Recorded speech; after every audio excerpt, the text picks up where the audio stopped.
Salut, bonjour tout le monde! It's been a hot minute since I talked about sci-fi, RPGs or gun design, so here's another sci-fi RPG with loads of guns. So it's not exactly a mystery that after the massive success of the Witcher series, Cyberpunk was disappointing to say the least. The studio had massive direction problems during development, the kind I see all the goddamn time at my day job, which caused the game to have many questionable choices, including a massive overinflated ego from the main executives, the introduction of DI policies, and ESG scores, which, if you watch my previous video, you know I absolutely despise, and also caused a severe loss of key talents at the studio. So the game got rightfully savaged in 2020 when it came out, everybody pointing out that it was nowhere near the standard of quality established by Witcher 3, and it looked like the game would be forgotten within a year. It had a little bit of a resurrection in 2022, but that's mostly because of the show Edgerunner on Netflix. The game itself was exactly the same, at least in terms of gameplay. I believe there was just a quick update essentially to include a jacket and maybe a couple text messages, that was it. But now, 3 years after the launch of the game, we finally have a DLC and a brand new 2.0 patch. So let's see if the shields have lied about it as much as they did Starfield, shall we? Now, the game is based on one of the oldest RPGs. I'm talking, of course, about D&D. Done yelling in the comments? Of course it's Cyberpunk 2020, released in 1988 by Art Talzorian Games. I'll let you guess how many takes my dyslexic ass needed to get this right, and designed by Mike Pondsmith. Cyberpunk 2077, however, reuses the universe and pretty much nothing else, and I cannot really judge how well it compares to the original because that's an RPG I've never played. I keep seeing some people saying that the pen and paper RPG was inspired by Ghost in the Shell, but that's completely false. Gates was only released in paper version in 1989 and the animation in 1995, though 2077 has multiple references to it. Now, and like I always do on RPGs, character creator is first. This was the first time the Polish lads of CD Projekt made a character creator, and they kinda fucked up. I'm not even talking about women with penises or dudes with vaginas. That's something I can imagine being somewhat in universe when you switch your donk for something bigger, but the creation of an attractive character, don't pretend you haven't tried, is not the easiest thing. You're far more likely to end up with Skyrim preset quality. It's not really a problem though, because CD Projekt decided you would pretty much never see your character. And considering the quality of the animation, that may be a good thing, but more on that later. The game uses an XP system, or rather, it uses multiple XP systems, as you have your character level, your jobs level, because you do not have a set character class like in D&D, and finally your street cred. I can already hear you ask, what the hell is street cred? Well, before 2.0, it was essentially just blocking your progression on quest lines until you had reached the correct level to unlock the next mission. Now, fuck if I know. I paid no attention to it, and I was never blocked on anything I was doing, which I guess is a good thing, but it could have just been completely removed in that case. The job levels, on the other end, require you to do specific action in the world to gain XP in the specific tree. Well, I call it a tree, but really it's a linear progression in each of the jobs. Problem is, while some progress at a decent pace because they are linked to things you do all the time, like killing enemies, others are linked to technical tasks, quote-unquote, such as disassembling weapons, forcing doors open, hacking terminals, etc., that are far too slow. I had completed the progression of one job at the end of the game, about 60 hours in, but some others were not even half done, and the game commits one of the biggest sins imaginable. It does not tell you what actions are linked to what tree with a tooltip. Meaning, I went through the entire game and still had no fucking clue what the jobs required me to do in order to progress. Your character level, well, that's a character level, that's pretty straight explanatory. Every single time you complete a quest, you will get some XP, and when you kill random enemies, you don't actually get anything, or I just didn't notice. Your level is capped as 60, and for every level, you will gain one attribute and one perk point to spend in a character screen. And that's the first thing I really don't like compared to the previous version. Before 2.0, you were able to pick and choose whatever you wanted in a trees, provided you had the level. There was no restriction on the amount of points you had already spent in that tree. I had read some people got confused by not having an actual tree, which I don't really understand because the game system really isn't complicated and I finished the entire game on the hardest difficulty without min-maxing anything. Now, however, if you wish to have certain skills, you are forced to select the previous one in a tree, even if you have no intention of ever using them. I hate being forced into a predetermined path when I build character. I like to mix and match whatever I want, however I want, and play as I want. That's why I love the first Deus Ex or doing weird multiclassing in D&D. I'm not even sure if it's going to help new players because yes, the progression is pretty linear, however, you have an absolute shitload of percentages everywhere. So much so that even I am getting confused now. The points in the 5 attributes, from 3 to 20, will determine what skill you have access to. They are locked in 4 tiers, tier 2 being accessed with 9 points, 3 at 15, and 4 at 20.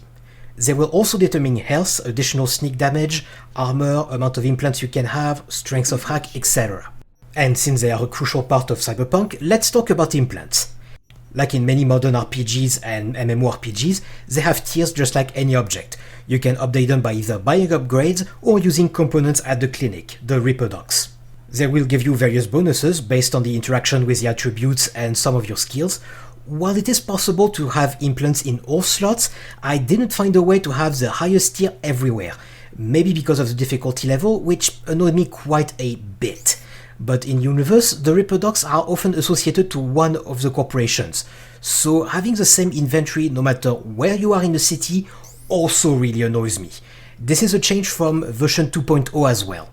You have many skills that are also associated with a specific arm implant, like the Mantis Blade, prominently displayed in the original trailer, the Nanowire or the Gorilla Arms. This is a problem because while they do not actually give you a bonus to access the higher tiers in the skill tree, they will give you a pretty big bonus in the game world, meaning that the Gorilla Arms allow you to open a bunch of paths and the other implants like the Mantis Blade or the Nanowire just don't. You may think it's not really a big issue if you intend to fight in melee anyway, and the new trailers have shown melee combat quite a bit, and it might be a valid point. As long as you do not play on hard or very hard. Because the new thing with the 2.0 is the revamping of the combat system, which is really a big pile of bullshit because all the polls have done is make the game considerably harder by increasing the damage enemies do to you, as well as turning some enemies into complete bullet sponges and upping the hacking cost to ridiculous levels.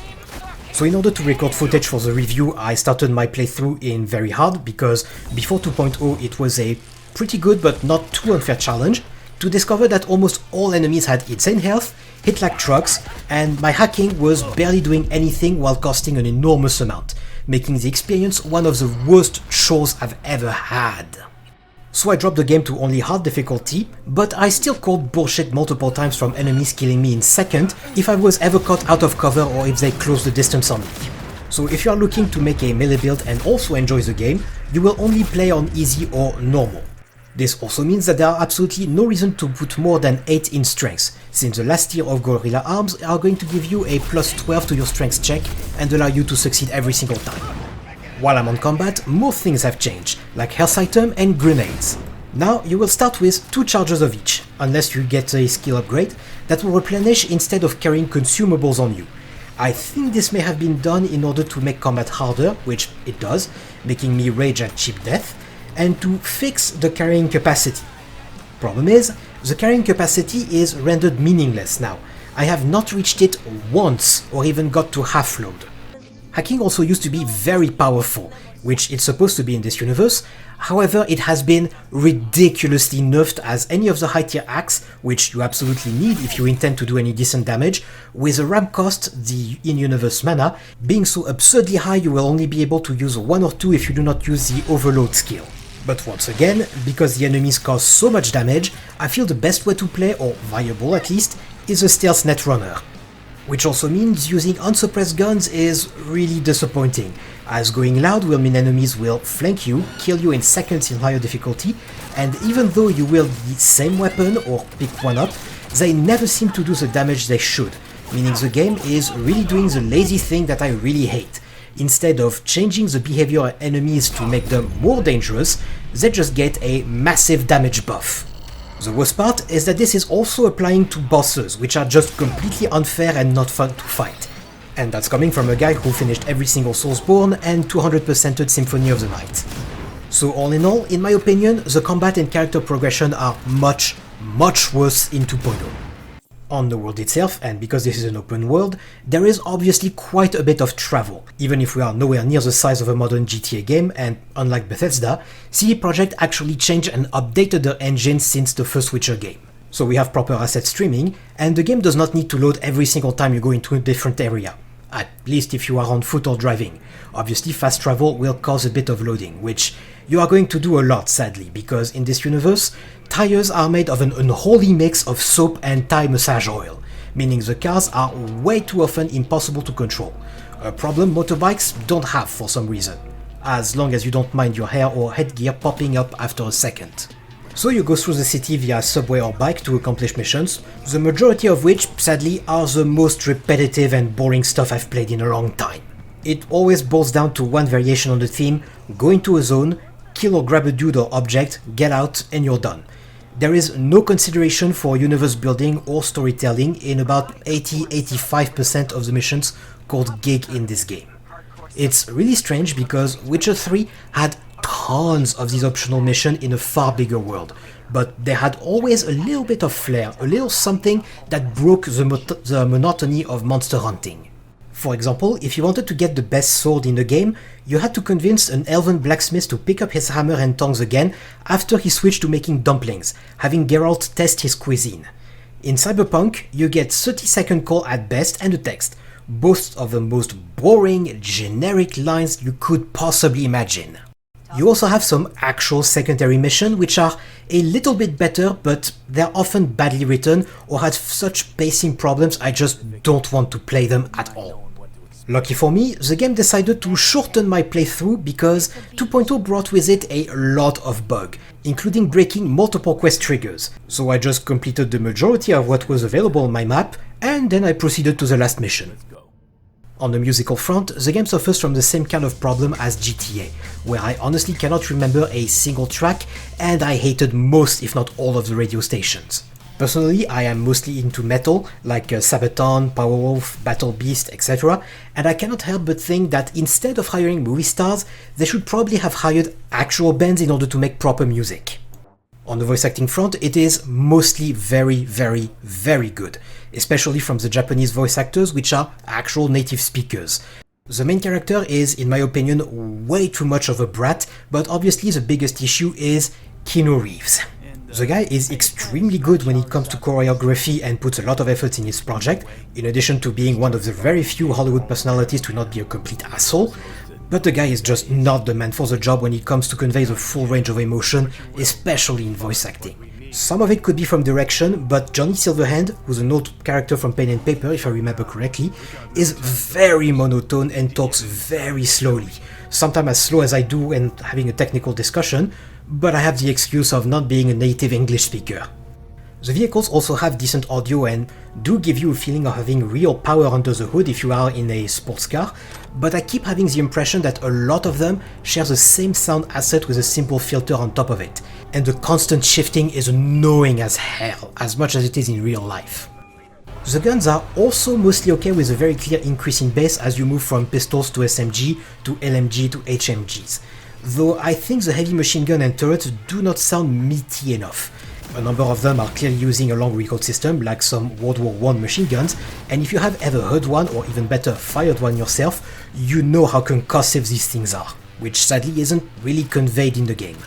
On the visual side, it's a little bit hard for me to throw rocks at CD Projekt because they made an artistic choice to stick fairly close to the original 1980s look for a lot of things, including the hairstyles for example. That's just something that I was never into, and it also means that I don't particularly like bright colors either. The cutouts I use in my videos are ironically what I wear most of the time. I don't mean the suit, but most of the time I'm going to be in black from head to toe. Something I will throw rocks for, however, is the impossibility to acquire the Militech garbs. They have a very black-grey minimalistic look that I really enjoy. I tried finding them in Whole City, couldn't do it. Something else I really do not like is the modification of weapon, like a red dot sight not adopting the color scheme of the gun they're attached to. I ended up having my main suppressed pistol, mostly black, with a ridiculous pink fluorescent red dot. And while some of the guns are perfectly fine, I can think of many ways that they could actually operate, you have a lot of them that are completely impractical or would make absolutely no sense mechanically. For example, you have the heavy machine gun that uses 20mm ammunition. That thing is perfectly fine. It uses a long recoil system and is feeding from a belt of ammunition. That makes perfect sense mechanically, and that's also something that we are using nowadays. However, you have stuff like the Militech assault rifle, which is essentially an AK with a rock and lock magazine. It means that the bullets have such a ridiculous feeding angle that the bolt carrier must actually be moving also at an angle instead of straight with the stock. I know it might sound completely stupid to focus on something like that, but as an engineer and a gun nut, that triggers me silly. In the end, the gun that make actually the most sense are the one from Arasaka, which actually have a minimalistic design that I really like as well. The city itself has some really interesting sites, like Japantown, clearly inspired by the look and feel of Ghost in the Shell. You have Corpo Plaza with its holographic display, the floats during one of the main quest missions, you have the concert during the DLC. There are a number of good scenes, but they are separated by very long trudges in a mostly semi-dingy, disgusting looking city. Just like real California, in fact. Just a little break to remind you that if you want to continue seeing my autism, please subscribe, hit the notification bell, leave a like or dislike, and leave a comment because the algorithm gods apparently like it a lot. Thank you! Now onto the video. So, onto the writing and the story itself. And I know this game has only been out for 3 years, 10 times less than The Dig, but if you don't want any spoilers, just go to the time indicated below.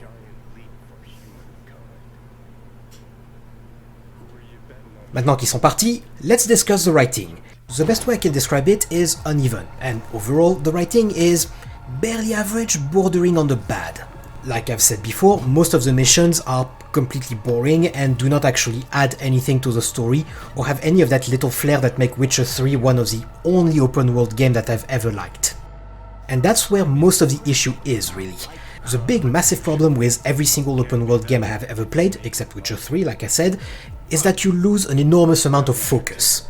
Compared to a linear or semi-linear game like, let's say, the Metro 2033 series, where you have, yes, very big environments, but your actual path is relatively limited in order to very carefully tailor the experience so that it is always interesting.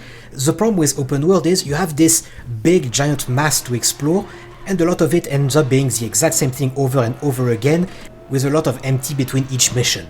This is particularly glaring when you go outside of the city in the Badlands. You have a bunch of ruined windmills, and that's about it. When you are inside of the city, you have a little bit better density of mission, which, like I said before, do not actually offer any kind of real world building because it is just a text and a short call from your fixer or handler for this mission, and that's about it. There is nothing interesting really happening in the city. So while you can have some decent writing and direction in some of the main missions, most of the time you're just going to spend your time waiting or doing stuff that has absolutely nothing to do with the main story. And speaking of the story, it's pretty much in line with what you would find inside of a source book for Cyberpunk, meaning that it is essentially a dystopia controlled by corporations with their own private army doing whatever the fuck they want, which is hitting eerily close to home. So you are playing as V, a mercenary in quest for glory in Night City, California, the dingiest, dirtiest place on Earth, just like real California. So after you have created your character, which I decided to select Corporate Guy as a background, you will get an introduction to your new best buddy, Jackie Wells, and through a montage video, which was supposed to be actual missions initially, you will see what you were doing, making a very small name for yourself, just getting yourself out there. And after a small introduction mission when you see the overarmed EMS services of this city, which ironically should probably be the basic EMS kit for anybody working in Los Angeles right now, you're released in a big world to prepare for a heist on Arasaka, the big giant corporation pretty much in charge of Japan at this point. You will meet fixers, which are giving you missions for the area of the city you are in.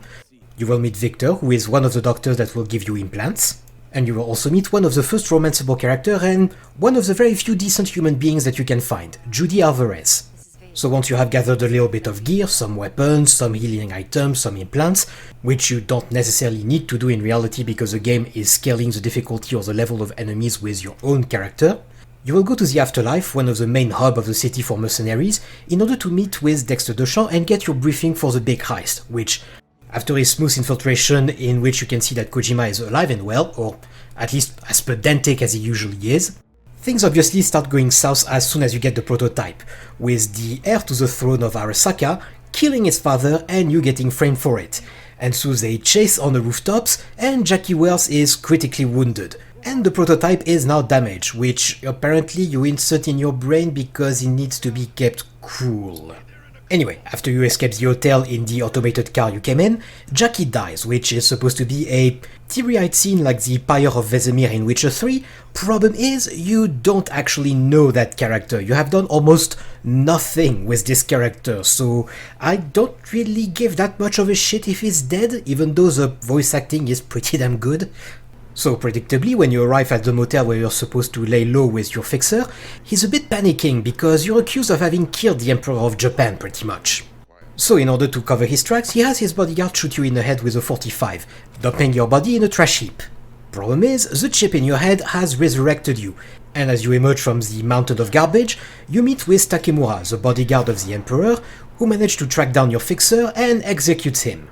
As Yorinobu, the heir of Arasaka, does not want you to testify and say that he was the one to kill his father, he tries to get both you and Takemura dead. Since obviously it would have been a very short game, you see the memories of Johnny Silverhand, a rocker boy and terrorist from the 2020s, in this universe at least. When you wake up at Victor's, he informs you that the chip in your head is reprogramming your entire personality with Johnny Silverhands, which is quote-unquote supposed to kill you within a few weeks, but problem is, this is an open world, so there is no actual countdown for you to actually finish the game. Ironically, if there had been a countdown like, say, Dead Rising, it would probably have allowed the game to focus a lot more on what it was trying to achieve. Anyway, as you go out, Misty, the girl who has the occult shop upstairs and the now former girlfriend of Jackie, gives you a necklace made of the bullet that was pulled out of your skull. A bullet that was described as small caliber. So allow me to explain a thing or two about calibers. This is a stormtrooper for Star Wars Legion, just for reference.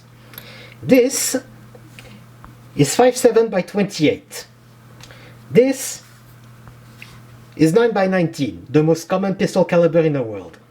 This is 45 ACP, and this is 308 or 7.62 by 51.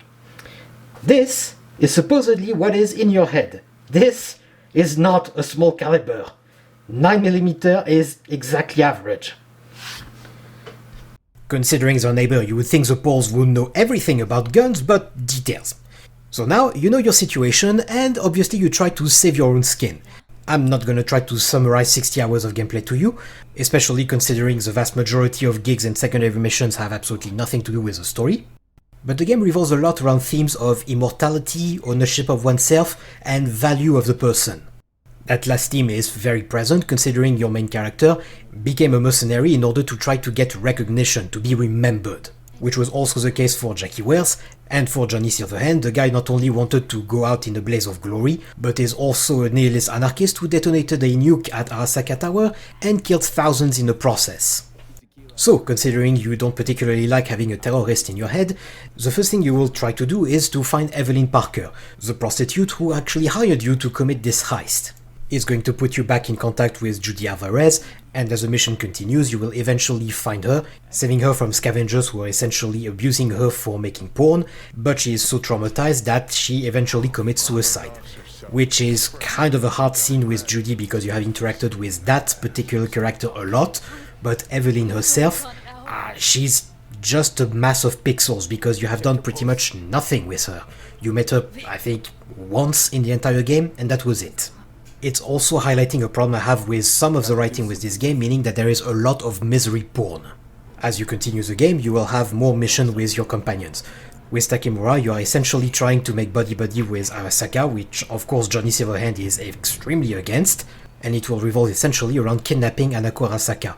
In order to do so, you will go to a factory that constructs float for a parade in the honor of the Emperor, and later on you will get one of the prettiest scenes in which you can see some holographic fishes and dragons projected from the float in the middle of Japantown. Eventually, after the failed kidnapping attempt, she will admit to know her brother killed her father, but try to protect him, which cannot do anymore because her brother is quite clearly trying to kill her as well. This line is the only one that is truly mandatory because it gives you access to the very last mission, but more on that later. The last companion quest line is the one with Panam Palmer, who is a nomad, like the name implies. It's essentially a tribe that is moving from places to places and conducting mostly smuggling operations. In this particular questline, after helping her retrieve her truck, which is kitted out in order to go through all of the dust and sandstorm that exist in the US in this universe, she will help you to kidnap Arch Warhammer, who has decided to go from bullying kids to inventing the technology of the chip inside of your head. After this mission, you will be given the opportunity to continue helping the Nomad, which will give you access to both the best romance and the best ending in the entire game. So, when you are ready to launch the very last mission, you will go to a restaurant to meet with Hanako, and it is pretty damn clear at this point, after many attacks during the game, that your body is failing you. So, after a last visit to your favorite doctor, Vic, and depending on what companion quests you have completed in a game, you will get multiple options which will define what your ending is going to be. If you decide to go with Takemura, you will discover that, just like Johnny Silverhand, the Emperor not only has a construct that you can talk to, but can also be uploaded into another body. So when you end up in front of the board of directors, the construct will chastise them for their cowardice, right before you are attacked by Yorinobu's troop, and you have to fight your way to him on the last floor of the tower. If you succeed, you'll be sent to a clinic in orbit, where you will learn that the Emperor has taken possession of Yorinobu's body through the engram. Don't ask me if Yorinobu is still alive in any way, shape or form, but sadly in your case, Takemura tells you that the Nanite have modified your body in such a way that your personal engram cannot be uploaded in a new body as of now. So you have two choices. First choice is for your personality to become a construct, but you are then owned by Arasaka according to the contract. The other choice is you go back to Earth for the few weeks that you have left to live, even though you are severely handicapped at this moment. Both options are pretty depressing, and we're not done. The next one, if you have completed Johnny Silverhand companion quest, which almost degenerated into granny sex, is to assault the tower with Rogue.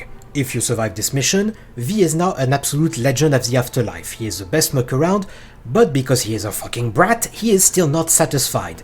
So he goes for an even bigger heist on a space station, but before that, and despite all the fame, glory and money, it is made pretty damn evident that he lives a miserable life, and also making his love interest just as miserable. That is depressing ending number 2. Though for this ending and the Nomad one that I'm going to tell you about, there is an option to give your body to Johnny, in which case Johnny will have taken over the body and is clearly trying to rebuild his life or find his new identity in this new world for him. This is an actually pretty middle of the road ending, and you can see that he is trying to go from the nihilistic asshole he was for the entire game to somebody actually half decent. Now, the very last option, and in my opinion it's probably the semi-canon one, is attacking Arasaka Tower with the Aldecaldos, the group of Nomad Panam is a member of. I'm saying this is probably the canon one because it's also the one that is the most cinematic, quote-unquote. You're going to first attack a construction site in order to take control of a drilling machine and just bore a tunnel all the way to Arasaka Tower. Once inside, you have a little bit of fighting, a little bit of stealth, and you're going to also be fighting Adam Smasher, which is essentially the end boss of the game, and I believe you also fight him if you attack the tower with just Rogue. Once the assault is completed, you are a member of the tribe, you potentially have your love interest with you, you do not care anymore about glory. Your character essentially has realized that there are some far more important things than just glory. And so you leave Night City with only a few months left to live, in theory, and hoping that you can find some kind of treatment. But no matter what, you don't live in a cesspool anymore and you are with your loved ones. And that for me is the only good ending in this entire game. Now, let's talk about the DLC specifically. All the gameplay problems also apply to it, obviously, but I want to touch on a handful of points. First up, most of the adventure takes place in a far smaller area, essentially 3 or 4 blocks, which allows for a considerably better focus on the story, and I think that's the best way to differentiate it from the original. Way more focused. The gigs and secondary quests are far better written than the original game as well. Where the original never really had any depth to, well, anything really, there is often a choice presented to the player that is never really black or white. For example, you find a broken man going through cyberpsychosis. Do you finish him off, or force him to live with himself and go through treatment? Being a Boy Scout, I try to make the least worst of a bad situation, but the writing can finally challenge your morality a little bit, which is supposed to be a very important theme of that genre. Ghost in the Shell does a much better job of it, but at least CD Projekt makes a little bit of an effort this time around.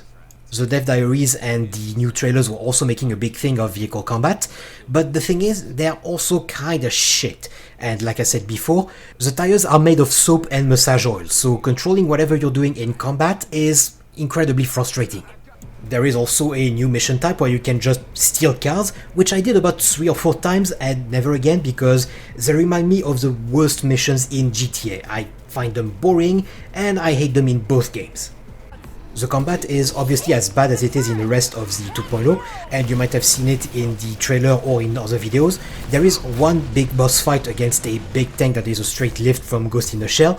However, this is the only boss to actually do that, and the others are just big bullet sponges, which are just as boring as the rest of the game. To talk about the big black elephant in a car, Idris Elba delivers a much better performance than Keanu Reeves, even if John Wick sounds a lot more involved or maybe better directed this time around. But again, just like with his co-star, I dislike the use of real actor faces in games because it breaks my immersion. By this, I mean I don't see the character in the game, I see the actor himself. As mentioned before, the writing is far better, and the DLC feels a little bit like a James Bond movie. But not a good one like GoldenEye, more like a mediocre one like The World Is Not Enough, with a very solid main actor, but a supporting cast that does not work very well, and for which I don't really care. Now, if you finish the DLC main story by helping Idris Elba, you will gain access to a new, very grey ending, with your character not being able to use any relevant implants anymore. By that I mean any combat implant like Mantis Blade, Gorilla Arms. Literally, the only thing he can run really is a calculator and his phone, essentially. And considering he spent 2 years in a coma, everybody has moved on. So your character is now completely alone, and he will never be able to reach the legendary status that he wanted before, because he cannot use implants anymore. To me, that's probably one of the worst ending possibles because yes, V is going to live, but every single dream that he possibly could have has been completely and utterly crushed. So, what can we say in conclusion about this game? Well, it obviously has a lot of problems, and in my opinion the 2.0 made them worse. At least in terms of gameplay. The bigger problem of this game is that it tries to compensate having essentially bad writing and a lot of boring content by having A-list actors voicing their characters, which is not going to work in any way, shape or form because this is not a movie or a show. This is a game. The gameplay comes first and foremost, even in an RPG. Instead of making a DLC and a 2.0, I think CD Projekt should just have ended support and just start working on a Cyberpunk 2078 project. Because the main problem of the game is with the content and the gameplay itself. In order to get from passable or mediocre to good, everything needs to be remade from the ground up. From the combat, to the driving, to the writing itself, everything needs to be remade. And considering the age of this game, there's not really any reason to do that anymore. Maybe this DLC was made in order to test some idea that CD Projekt might have, but as it is, the game is absolutely not worth buying full price. I would say this is probably something that you should get from a bargain bin at this point, no matter how much it hurts to say that. So, if you have made it this far, thank you very much for listening to all of my rant, all of my review, and I will see you in the next one. Probably for a game with copious amounts of tentacles and knife ears. Salut, bonsoir!